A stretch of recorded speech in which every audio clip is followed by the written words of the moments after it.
Capítulo 30. A penseira. A porta do escritório se abriu. Olá, Potter. Disse Moody. Então, entre. Harry entrou.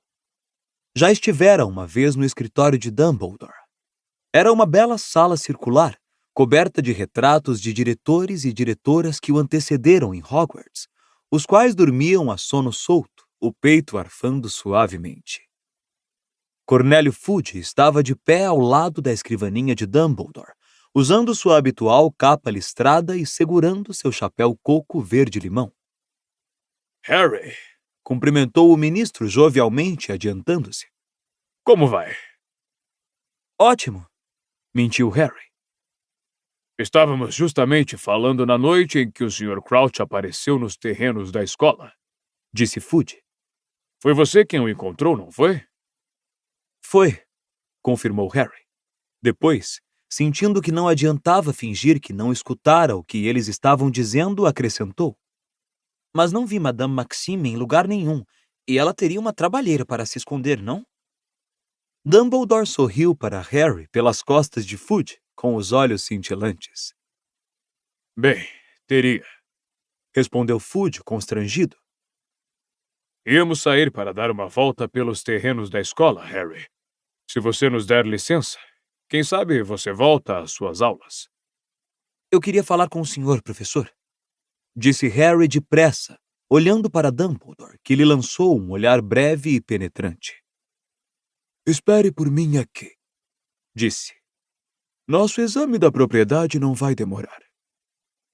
Os três passaram por ele em silêncio e fecharam a porta. Mais ou menos 1 minuto depois, Harry ouviu o toque-toque da perna de pau de Moody desaparecendo no corredor embaixo. Olhou para os lados. Alô, Fawkes!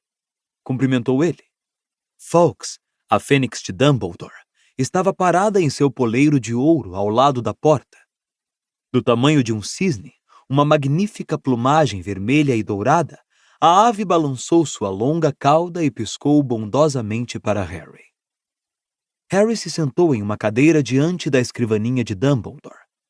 Durante vários minutos, ficou sentado contemplando os velhos diretores e diretoras cochilando em seus quadros, pensando no que acabara de ouvir e acariciando a cicatriz. Parara de doer agora. O garoto se sentia muito mais calmo agora que se achava no escritório de Dumbledore, pois em breve estaria lhe contando seu sonho. Harry ergueu os olhos para as paredes atrás da escrivaninha. O chapéu seletor, remendado e esfiapado, estava pousado em uma prateleira. Ao seu lado, uma redoma protegia uma magnífica espada de prata, com o punho cravejado de grandes rubis, em que Harry reconheceu a que ele próprio tirara do chapéu seletor no 2º ano. A espada pertencera outrora a Godrico Gryffindor, fundador da casa de Harry.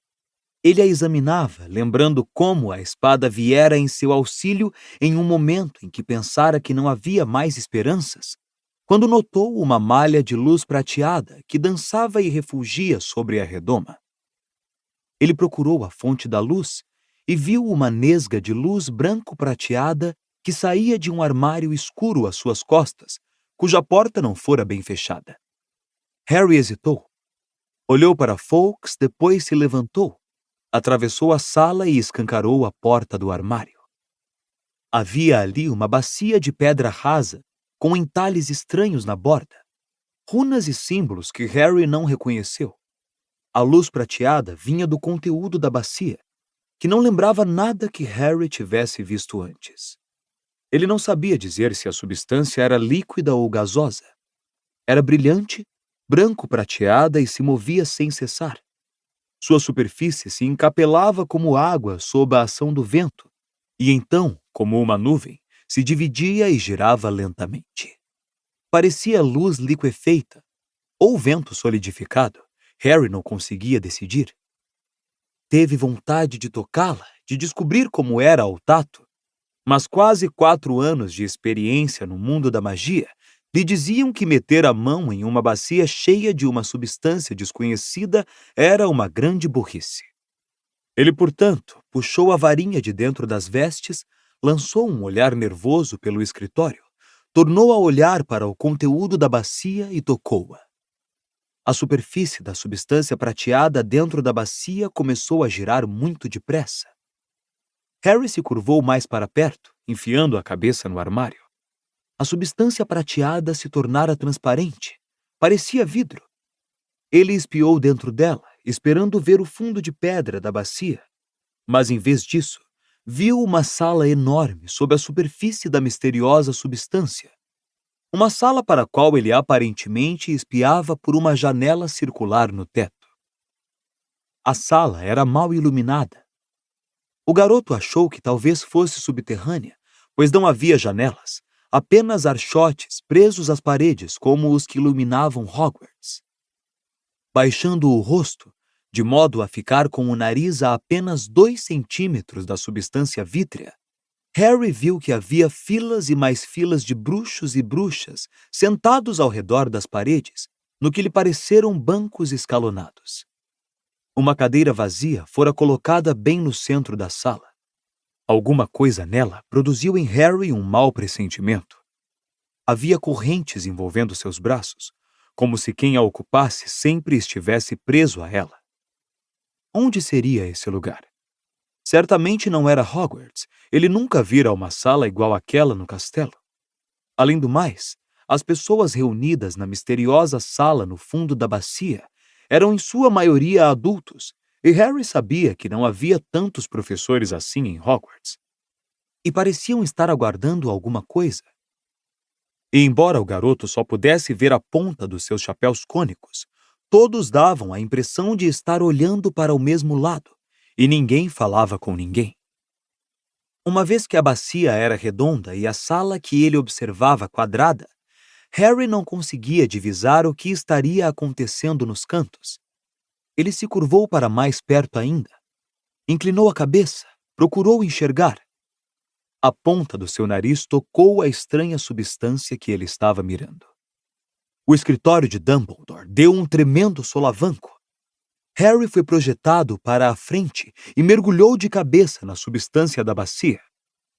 Mas a cabeça do garoto não bateu no fundo de pedra. Ele foi caindo por uma coisa gelada e escura. Era como se estivesse sendo sugado por um redemoinho negro. E, inesperadamente, ele se viu sentado em um banco no fundo da sala dentro da bacia, um banco mais acima dos outros. Ergueu os olhos para o alto teto de pedra, esperando ver a janela circular pela qual estivera espiando, mas não havia nada lá exceto a pedra sólida e escura. Respirando com força e depressa, Harry olhou ao seu redor. Nenhum dos bruxos nem bruxas na sala, e havia pelo menos uns 200, estava olhando para ele. Nenhum deles parecia ter reparado que um garoto de 14 anos acabara de cair do teto no meio da reunião. Harry se virou para o bruxo mais próximo no banco e soltou um grito de surpresa que ecoou pela sala silenciosa. Sentara-se bem ao lado de Alvo Dumbledore. "Professor!" exclamou Harry numa espécie de sussurro estrangulado. "Sinto muito, não tive intenção. Estava apenas olhando dentro da bacia no seu armário. Onde estamos?" Mas Dumbledore não se mexeu, nem falou.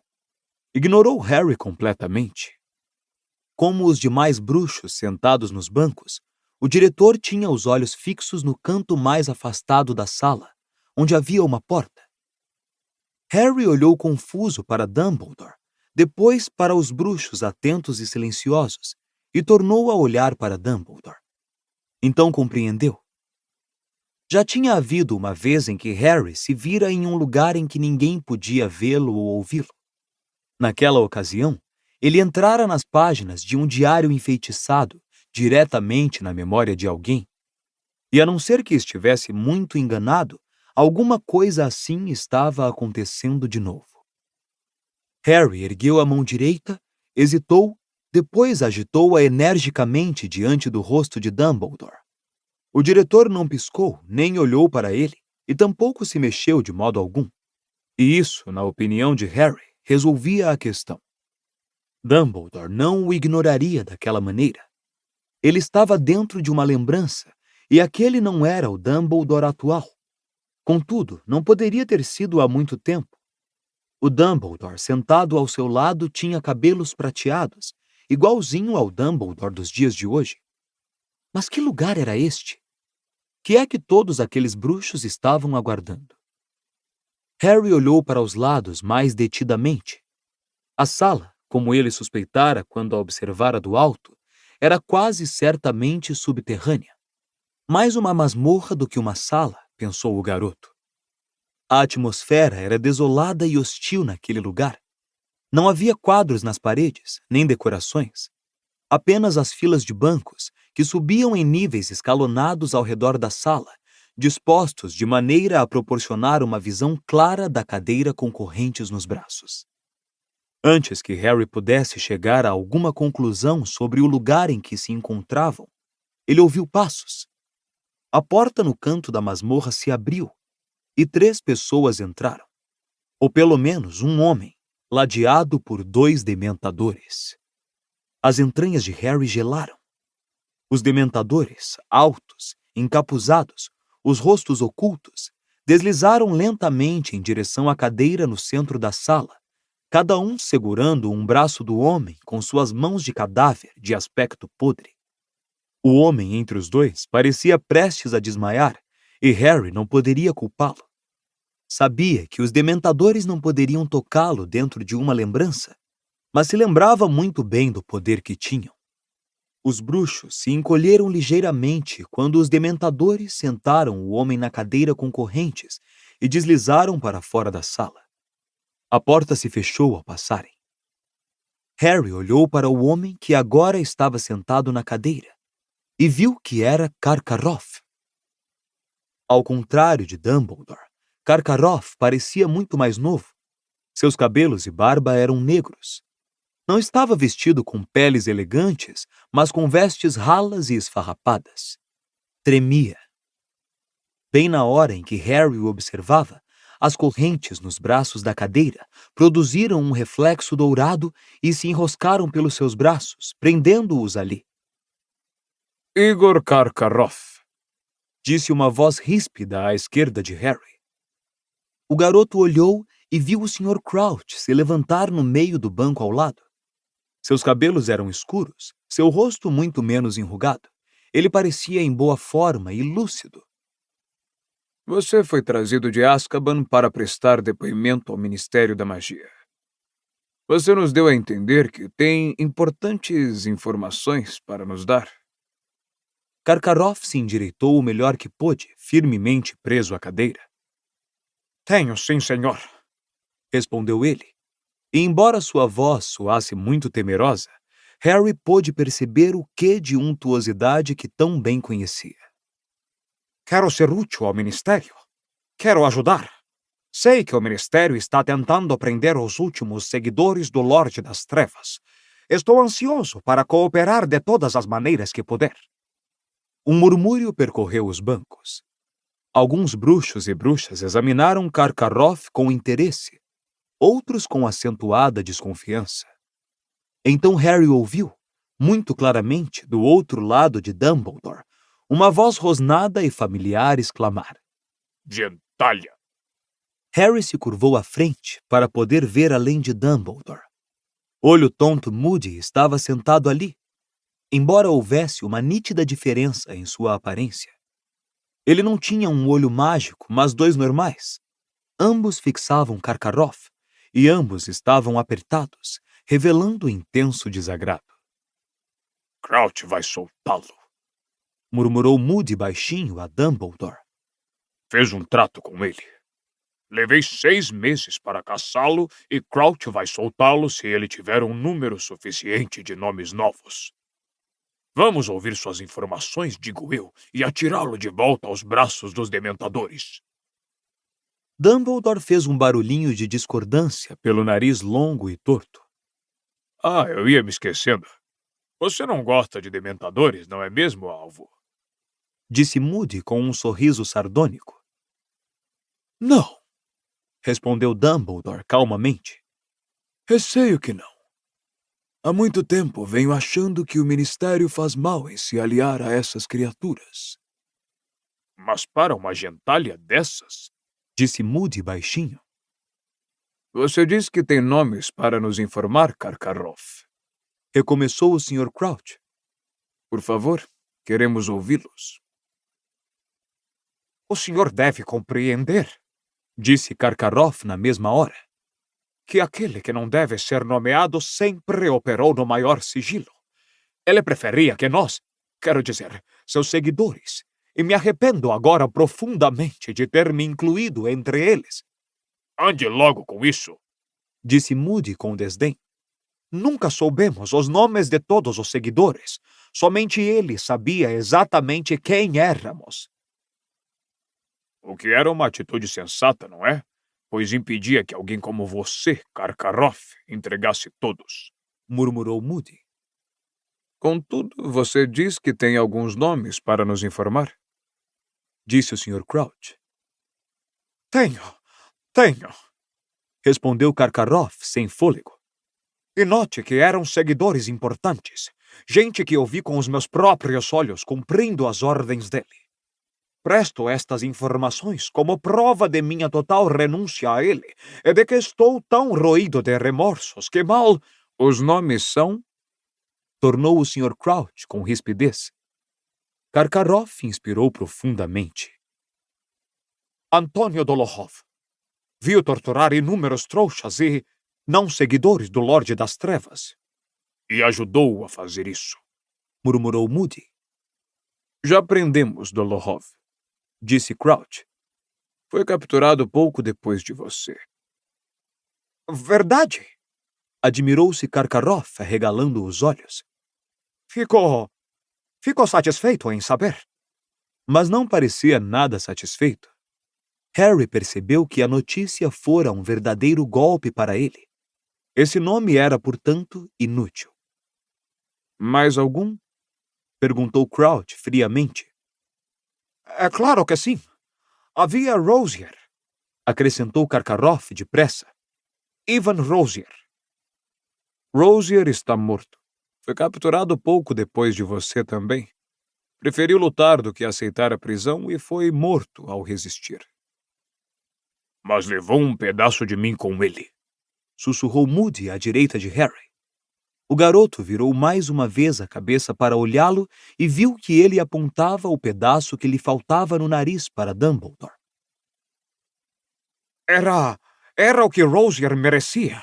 Disse Karkaroff, agora com uma perceptível nota de pânico na voz.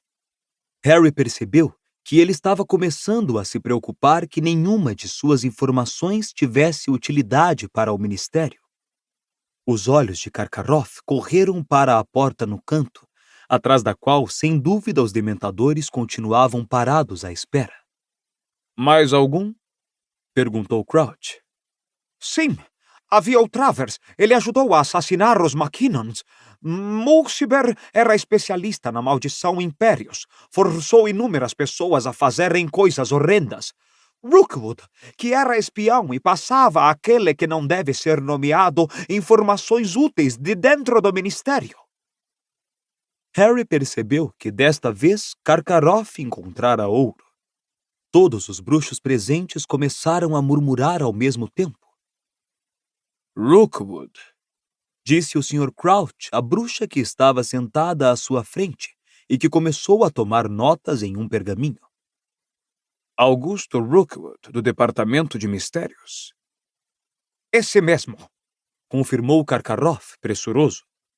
Creio que ele usava uma rede de bruxos bem colocados, tanto dentro quanto fora do Ministério, para colher informações. Mas Trevor e Mulciber nós já prendemos.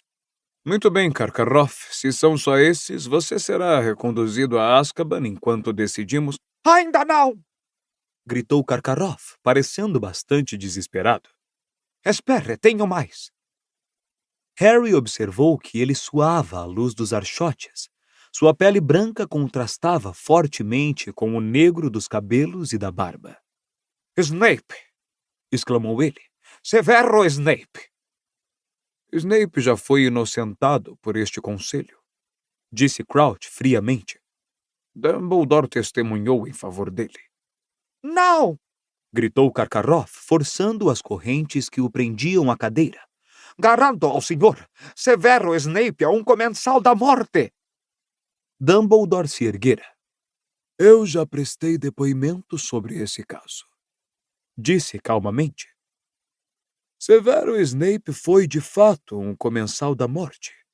Porém, voltou para o nosso lado antes da queda de Lord Voldemort e virou nosso espião, se expondo a grande perigo. Hoje ele é tão comensal da morte quanto eu. Harry se virou para olhar Olho Tonto Moody. Revelava no rosto uma expressão de profundo ceticismo por trás de Dumbledore. Muito bem, Karkaroff, disse Crouch friamente. Você ajudou. Vou rever o seu caso. Entre mentes voltará para Azkaban. A voz do Sr. Crouch foi morrendo. Harry olhou para os lados. A masmorra estava desaparecendo gradualmente, como se fosse feita de fumaça. Tudo estava desaparecendo. Ele só conseguia ver o próprio corpo. Todo o resto era um redemoinho de escuridão. Então, a masmorra reapareceu. Harry estava sentado em outro lugar, ainda no banco mais alto, mas agora à esquerda do Sr. Crouch. A atmosfera parecia bem diferente, descontraída, quase animada. As bruxas e bruxos ao redor conversavam entre si, quase como se estivessem assistindo a um evento esportivo. Uma bruxa no meio dos bancos de frente a Harry chamou a atenção do garoto. Tinha cabelos louros e curtos, usava vestes magenta e chupava a ponta de uma pena verde ácido. Era inconfundivelmente uma Rita Skeeter mais moça. Harry olhou para os lados. Dumbledore estava outra vez sentado ao seu lado, usando outras vestes. O Sr. Crouch parecia mais cansado, mais feroz, mais descarnado. O garoto compreendeu. Era uma lembrança diferente, um dia diferente, um julgamento diferente. A porta ao canto se abriu e Ludo Bagman entrou na sala. Não era, porém, um Ludo Bagman envelhecido, mas um Ludo Bagman que visivelmente se achava no auge de sua forma de jogador de quadribol. Seu nariz não estava quebrado. Ele era alto, magro e musculoso. Bagman parecia nervoso quando se sentou na cadeira com as correntes, mas elas não o prenderam, como haviam feito com Karkaroff. E Bagman, talvez animado por isso, correu os olhos pelos bruxos reunidos, acenou para alguns e até deu um sorrisinho. Ludo Bagman, você foi trazido perante o Conselho das Leis da Magia para responder às acusações relacionadas com as atividades dos Comensais da Morte, disse o Sr. Crouch. Já ouvimos as provas contra você e estamos prestes a alcançar um veredito. Você tem algo mais a acrescentar ao seu depoimento antes de lavrarmos a sentença? Harry não conseguiu acreditar no que estava ouvindo. Ludo Bagman, um comensal da morte? Apenas que... respondeu o bruxo, sorrindo sem graça. Bem, sei que estive agindo como um idiota. Uns espectadores nos bancos sorriram com indulgência. O Sr. Crouch não parecia compartilhar esse sentimento. Encarou Ludo Bagman com uma expressão de grande severidade e desagrado. Você nunca disse nada mais verdadeiro, moleque, murmurou alguém secamente a Dumbledore, atrás de Harry. Ele virou a cabeça e viu Moody sentado ali de novo. Se eu não soubesse que ele sempre foi débil, eu diria que alguns balaços devem ter afetado permanentemente o cérebro dele. Ludovico Bagman, você foi apanhado passando informações aos seguidores de Lord Voldemort, disse o Sr. Crouch. Por isso, proponho que cumpra sentença de prisão em Azkaban, com uma duração mínima de... Ouviram-se protestos zangados para todos os lados. Vários bruxos e bruxas se levantaram, balançando a cabeça e até mesmo erguendo os punhos contra o Sr. Crouch. Mas eu já declarei que não fazia ideia, disse Bagman com veemência, sobrepondo-se à balbúrdia vinda dos bancos, arregalando seus redondos olhos azuis. Nenhuma! O velho Rookwood era amigo do meu pai. Jamais me passou pela cabeça que ele estivesse com você sabe quem. Pensei que estava colhendo informações para o nosso lado. E Rookwood falava o tempo todo em me arranjar um emprego no ministério mais tarde. Quando terminassem meus dias de quadribol, sabem? Quero dizer, não podia ficar levando balaços o resto da vida, podia? Ouviram-se risinhos nervosos entre os presentes. Vou levar isso à votação, disse o Sr. Crouch friamente. E virando-se para o lado direito da masmorra, jurados, por favor, ergam a mão os que forem a favor da prisão. Harry olhou para a direita da masmorra. Ninguém levantou a mão.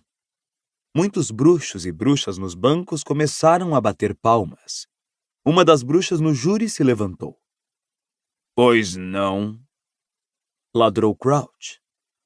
Gostaríamos de cumprimentar o Sr. Bagman por seu esplêndido desempenho no jogo de quadribol da Inglaterra contra a Turquia no sábado passado, disse a bruxa ofegante. O Sr. Crouch fez uma cara furiosa. A masmorra agora ressoava de aplausos. Bagman se levantou e fez uma reverência, sorrindo. Desprezível! Vociferou o Sr. Crouch para Dumbledore, sentando-se na hora em que Bagman saía da masmorra. Rookwood ia lhe arranjar um emprego, francamente. O dia que Ludo Bagman se juntar a nós será um dia muito triste para o Ministério. E a masmorra tornou a se dissolver. Quando reapareceu, Harry olhou para os lados.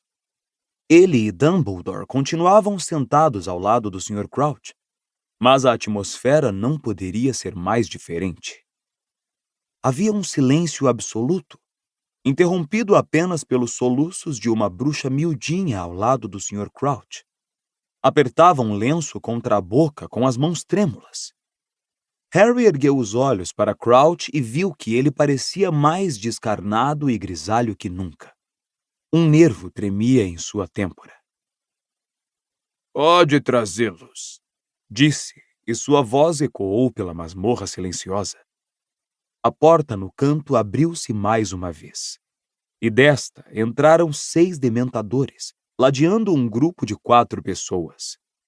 Harry viu os bruxos presentes erguerem os olhos para o Sr. Crouch. Alguns cochicharam entre si.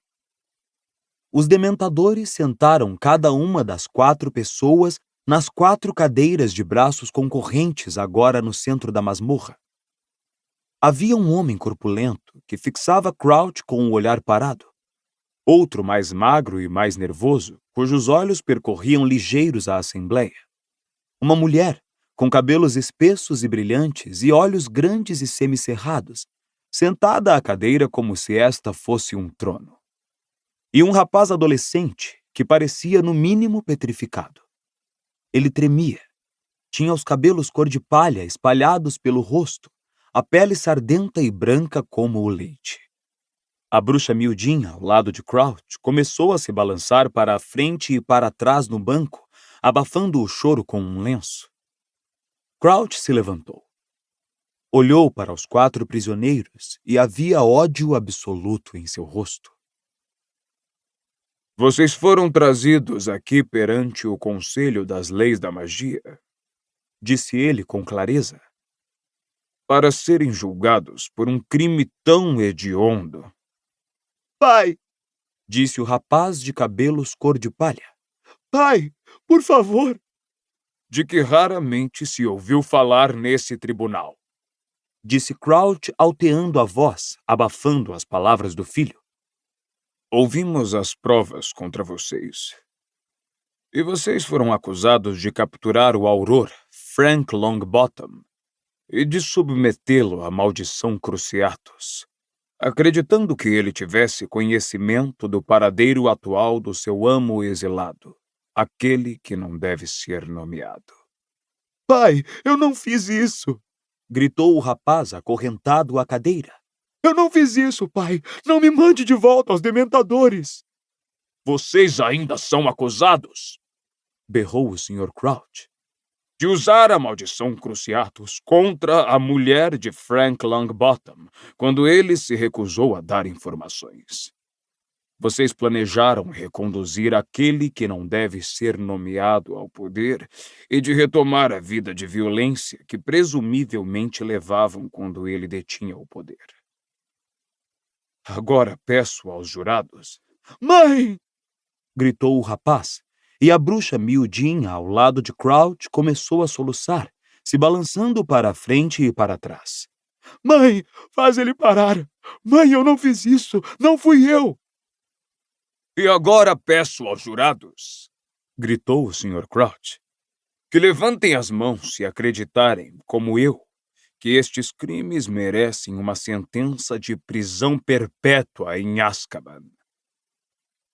Unânimes, as bruxas e os bruxos do lado direito da masmorra ergueram as mãos. A assembleia ao redor começou a aplaudir, como fizera no julgamento de Bagman. Seus rostos expressavam selvagem triunfo. O rapaz começou a gritar. Não! Mãe, não! Eu não fiz isso! Eu não fiz isso! Eu não sabia! Não me mande para lá! Não deixe o pai me mandar! Os dementadores voltaram a deslizar pela sala. Os 3 companheiros do rapaz se levantaram silenciosamente das cadeiras. A mulher, de olhos grandes e semicerrados, olhou para Crouch e gritou. O Lorde das Trevas voltará a se erguer, Crouch. Joguem-nos em Azkaban, nós esperaremos. Ele se reerguerá e virá nos buscar, e nos recompensará mais que aos seus outros seguidores. Somente nós permanecemos fiéis. Somente nós tentamos encontrá-lo. Mas o rapaz procurava se desvencilhar dos dementadores, embora Harry percebesse que o desumano poder de sugar energia daquelas criaturas começava a afetá-lo. Os bruxos presentes riam e caçoavam, alguns de pé, enquanto a mulher saía majestosamente da masmorra e o rapaz continuava a se debater. Sou seu filho! Berrava ele para Crouch. Sou seu filho! Você não é meu filho! Berrou o Sr. Crouch, os olhos saltando subitamente das órbitas. Não tenho filho! A bruxa miudinha ao lado de Crouch ficou sem ar e desabou na cadeira. Desmaiara. O marido pareceu não ter notado. Levem-nos embora! Berrou para os dementadores, o cuspe saltando de sua boca. Levem-nos embora, que eles apodreçam lá. Pai, eu não estava envolvido. Não, não! Pai, por favor! Acho, Harry, que já é hora de voltar ao meu escritório. Disse baixinho uma voz ao ouvido do garoto. Ele se assustou. Olhou para um lado, depois para o outro. Havia um alvo Dumbledore sentado à sua direita, observando o filho de Crouch sair arrastado pelos dementadores. E havia um alvo Dumbledore à sua esquerda, olhando bem para ele. Venha, disse o Dumbledore à sua esquerda, segurando o cotovelo de Harry. O garoto sentiu que o erguiam no ar. A masmorra desapareceu à sua volta. Por um momento, tudo ficou escuro. Então, teve a impressão de que estava dando uma cambalhota em câmera lenta e repentinamente caiu de pé, no que concluiu ser a claridade ofuscante do escritório do diretor. A bacia de pedra tremeluzia no armário à sua frente e alvo Dumbledore estava parado ao seu lado. Professor! Exclamou Harry. Eu sei que eu não devia ter...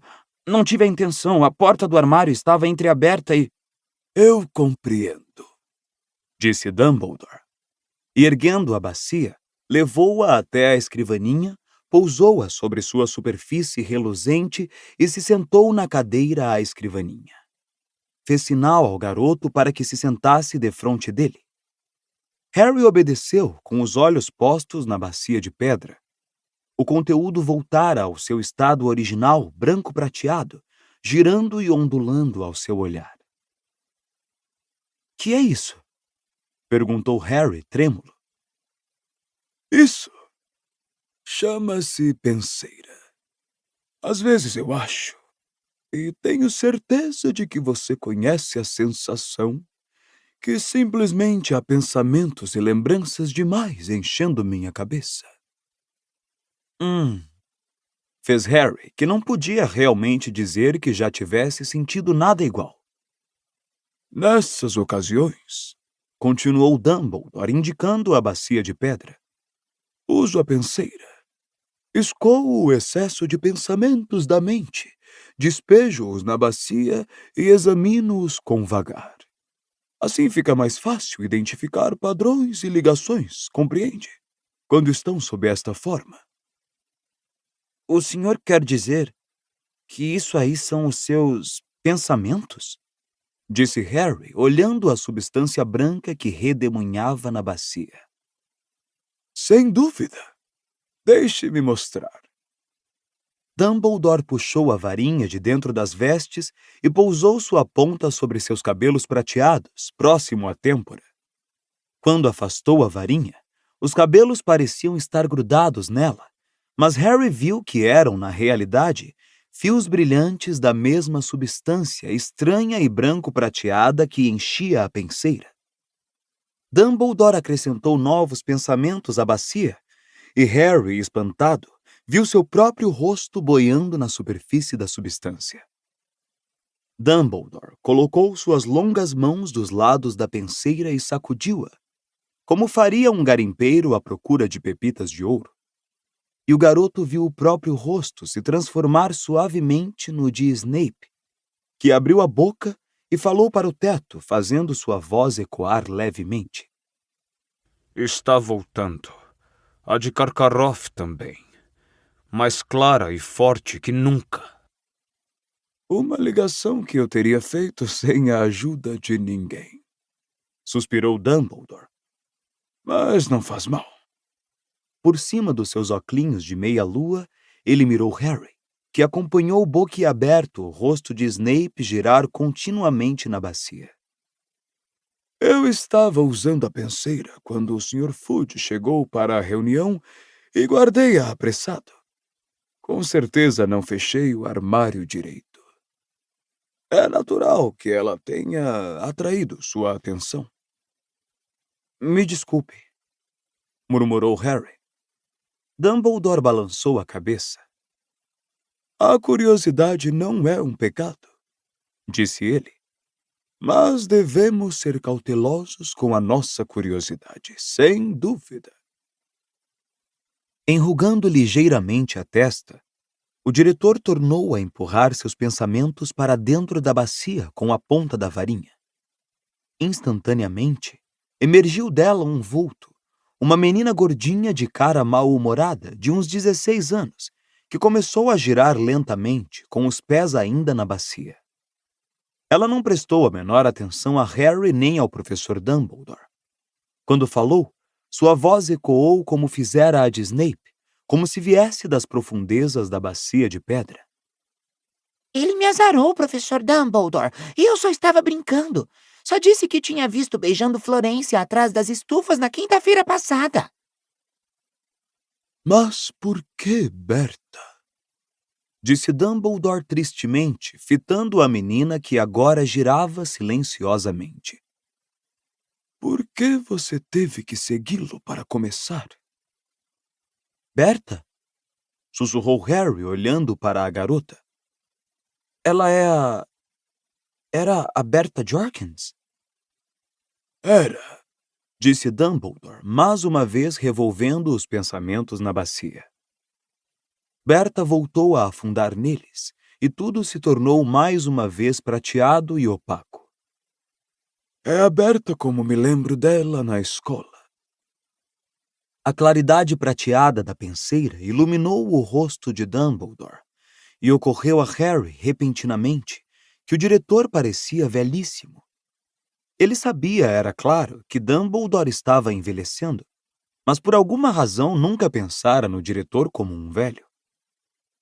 Então, Harry, disse Dumbledore baixinho, Antes de se perder nos meus pensamentos, você queria me contar alguma coisa? Verdade. Professor, eu estava na aula de adivinhação agorinha e... Hum, cochilei. Ele hesitou nesse ponto, imaginando se iria levar uma bronca, mas Dumbledore apenas disse: Muito compreensível. Continue. Bem, eu tive um sonho. Um sonho com Lord Voldemort. Ele estava torturando Rabicho. O senhor sabe quem é Rabicho? Sei, disse Dumbledore prontamente. Por favor, continue. Voldemort recebeu uma carta levada por uma coruja e falou uma coisa mais ou menos assim, que o erro de Rabicho tinha sido reparado. Falou que alguém estava morto. Depois falou que ia atirar Rabicho para servir de comida à cobra. Tinha uma cobra do lado da poltrona dele. Falou também que, em vez do Rabicho, ele ia jogar a mim. Depois lançou a maldição Cruciatus em Rabicho e a minha cicatriz doeu. Doeu tanto que me acordou. Dumbledore apenas fitou Harry. Foi só isso, disse Harry. Entendo, disse Dumbledore em voz baixa. Agora, a sua cicatriz já doeu alguma outra vez este ano, além daquela em que o acordou durante as férias de verão? Não, Como foi que o senhor soube que ela me acordou no verão? Perguntou Harry, espantado. Você não é o único que se corresponde com Sirius, disse Dumbledore. Também tenho estado em contato com ele desde que fugiu de Hogwarts no ano passado. Fui eu quem sugeriu a caverna na encosta da montanha como o lugar mais seguro para ele se esconder. Dumbledore se levantou e começou a andar para cima e para baixo atrás da escrivaninha. De vez em quando, levava a varinha à têmpora, retirava mais um pensamento prateado e o acrescentava à penseira. Os pensamentos dentro dela começaram a girar tão rápido que Harry não conseguia distinguir nada muito claramente, apenas um borrão de cor. Professor, disse Harry baixinho depois de uns minutos. Dumbledore parou de andar e encarou Harry. Perdão, disse ele em voz baixa, e tornou a se sentar em sua cadeira. Professor, o senhor sabe por que minha cicatriz dói? O diretor fitou Harry com muita atenção por um momento. Depois disse: Eu tenho uma teoria, não é nada mais que isso.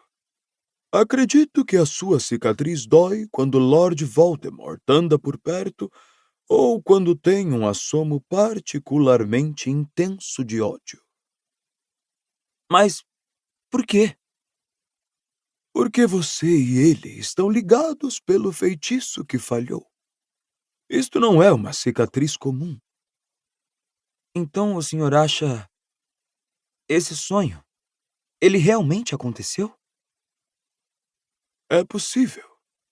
Eu diria provavelmente, Harry. Você viu Voldemort? Não, Respondeu Harry. somente as costas da poltrona dele. Mas não haveria muita coisa que ver, haveria? Quero dizer, ele não tem corpo, tem? Mas por outro lado, como é que ele poderia ter segurado a varinha? Disse Harry lentamente. Como, não é mesmo? Murmurou o diretor. Como mesmo? Nem Dumbledore nem Harry falaram por algum tempo. O diretor tinha o olhar perdido no outro lado da sala. De vez em quando, apoiava a ponta da varinha na têmpora e acrescentava mais um pensamento de prata refulgente à massa que fervilhava na penseira. Professor, disse Harry finalmente, o senhor acha que ele está ficando mais forte? Voldemort, indagou ele, olhando para o garoto por cima da penseira. Era o olhar penetrante e característico que Dumbledore já lhe dera em outras ocasiões e sempre fizera o garoto ter a sensação de que o diretor estava enxergando através dele. de uma maneira que nem o olho mágico de Moody seria capaz. Mais uma vez, Harry, só posso expressar suspeitas. Dumbledore suspirou outra vez, e seu rosto pareceu mais velho e mais cansado que nunca. A ascensão de Voldemort ao poder, disse ele, foi marcada por desaparições. Bertha Jorkins desapareceu sem deixar vestígio no lugar em que se sabe que Voldemort esteve por último. O Sr. Crouch também desapareceu, aqui nos terrenos da escola. E houve uma terceira desaparição, uma que o Ministério, lamento dizer, não considera importante porque diz respeito a um trouxa. O nome dele era Franco Bryce. Vivia na aldeia em que o pai de Voldemort se criou. E os habitantes do lugar não o veem desde agosto. Como vê, leio os jornais dos trouxas, ao contrário da maioria dos meus amigos do Ministério. Dumbledore encarou Harry muito sério. Essas desaparições me parecem estar interligadas. O Ministério discorda, como você deve ter ouvido enquanto esperava do lado de fora do meu escritório. Harry confirmou com a cabeça. Fez-se novo silêncio entre os dois, Dumbledore extraindo pensamentos de quando em quando. Harry achou que estava na hora de ir, mas sua curiosidade o segurava sentado. Professor, falou ele outra vez. Sim, Harry. Será que eu posso perguntar ao senhor sobre aquela cena do tribunal em que eu estive na penseira? Pode, disse Dumbledore com um peso no coração. Estive presente muitas outras vezes, mas alguns julgamentos voltam à lembrança mais claramente que outros, particularmente agora. O senhor sabe o julgamento em que me encontrou? O do filho de Crouch? Bem, era dos pais de Neville que eles estavam falando? Dumbledore lançou um olhar muito sagaz a Harry. Neville nunca lhe contou por que foi criado pela avó? Harry balançou a cabeça, imaginando ao mesmo tempo por que jamais perguntara isso a Neville em quase 4 anos de conhecimento. Estavam falando dos pais de Neville. O pai, Frank, era auror como o professor Moody. Ele e a mulher foram torturados para dar informações sobre o paradeiro de Voldemort depois que ele perdeu os poderes, conforme você ouviu. Então estão mortos?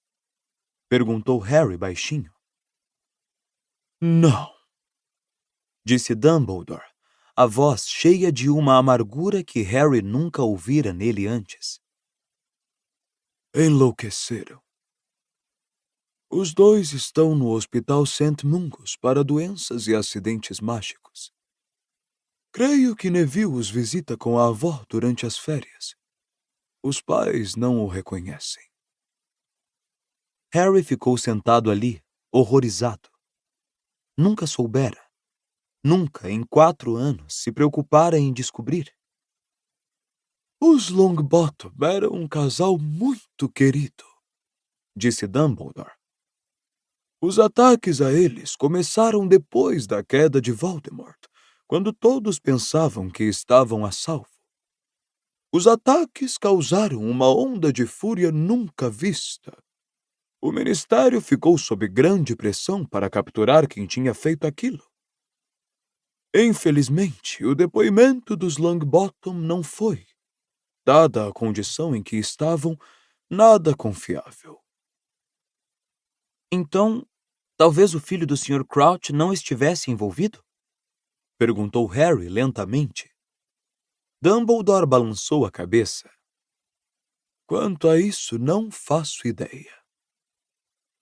Harry quedou em silêncio mais uma vez, observando o conteúdo da penseira redemoinhar. Havia mais 2 perguntas que estava em cócegas para fazer, mas diziam respeito à culpa de gente viva. Começou ele. O Sr. Bagman nunca mais foi acusado de nenhuma atividade maligna desde então, disse Dumbledore calmamente. Certo, apressou-se Harry a dizer, fitando novamente o conteúdo da penseira, que girava mais lentamente agora que Dumbledore parara de lhe acrescentar pensamentos. Mas a penseira parecia estar fazendo a pergunta por ele. O rosto de Snape apareceu novamente flutuando à superfície. Dumbledore olhou para dentro da bacia e depois ergueu os olhos para Harry. Tampouco o professor Snape, disse. Harry fitou os olhos azul claros de Dumbledore, e a coisa que realmente queria saber escapou de sua boca antes que ele pudesse se refrear. Que foi que levou o senhor a pensar que ele realmente parou de apoiar Voldemort, professor? Dumbledore sustentou o olhar de Harry por alguns segundos, e então disse.